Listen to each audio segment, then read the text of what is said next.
আমি আমি সশ্রদ্ধ চিত্তে তারেক রহমান সশস্ত্র চিত্রে শপথ করিতেছি যে बांग्लादेश में बीएनपी अध्यक्ष तारिक रहमान नए प्रधानमंत्री बन चुके हैं। राष्ट्रपति मोहम्मद शहाबुद्दीन ने संसद भवन में तारिक को प्रधानमंत्री पद की शपथ दिलाई। तारिक रहमान पहली बार प्रधानमंत्री बने हैं। रहमान के अलावा 25 कैबिनेट मंत्रियों और 24 राज्य मंत्रियों को भी पद की शपथ दिलाई गई है। इनमें एक हिंदू मंत्री है, एक बौद्ध मंत्री हैं। 25 कैबिनेट मंत्रियों में से 17 नए चेहरे हैं और सभी 24 राज्य मंत्री नए हैं।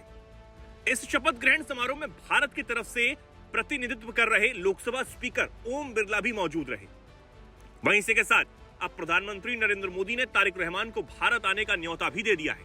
लेकिन अब बांग्लादेश में नई सरकार का गठन होते ही सरकार और सेना के बीच तनातनी की खबरें भी सामने आने लगी हैं।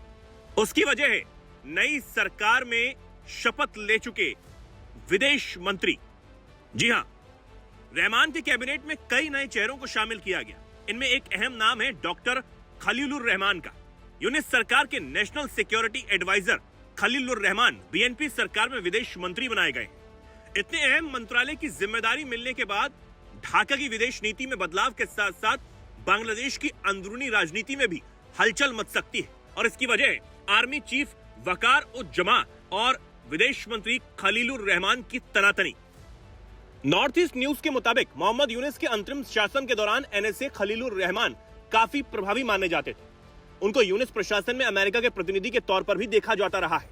एनएसए के तौर पर खलील कई बार विवादों में आए, लेकिन वो नई सरकार में सबसे बड़े पदों में से एक लेने में कामयाब रहे हैं। अब इसे लेकर एक्सपर्ट्स ये कह रहे हैं कि खलील के रूप में बांग्लादेश के अंदर अमेरिका का प्रभाव बना रहेगा। रहमान की कैबिनेट में अचानक से खलीलुर रहमान का विदेश मंत्री बनना पर्दे के पीछे किसी नई डील का नतीजा लगता है।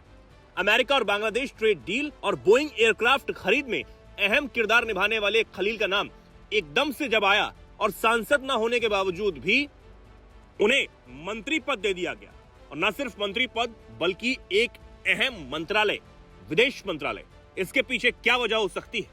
यूनिस की अंतरिम सरकार के दौरान कई मुद्दों पर खलीलुर रहमान और वहां की सेना प्रमुख वकार जमा में खींचतान कई बार देखी गई।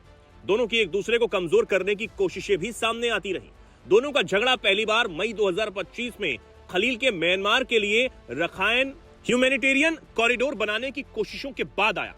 खलीलुर रहमान ने मानवीय कॉरिडोर की वकालत की तो जनरल जमा ने खुलकर इसका विरोध किया और जमा ने इसे खूनी कॉरिडोर कहते हुए ऐलान कर दिया कि ऐसा कोई गलियारा नहीं बनने दिया जाएगा।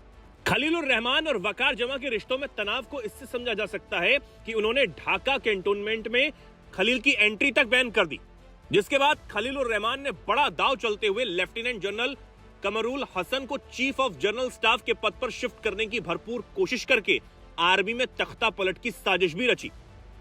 अब खलीलुर रहमान को इतना बड़ा मंत्रालय देकर उन्हें ताकतवर कर दिया गया और इससे यह साफ है कि वो जनरल जमा की मुश्किलें बढ़ाने वाले हैं। जनरल जमा जून 2027 में रिटायर होंगे। एक्सपर्ट्स ये कह रहे हैं कि अपने रिटायरमेंट से पहले जमा आर्मी में अपने वफादार अफसरों को मजबूत करने की कोशिश करेंगे ताकि वो खलीलुर रहमान के किसी नए खतरे का सामना कर सके जो अमेरिका की शह पर उनकी मुश्किलों को बढ़ा सकते हैं। देखना होगा कि आने वाले समय में इस नई सरकार के गठन के बाद और क्या कुछ बांग्लादेश से निकलकर सामने आता है।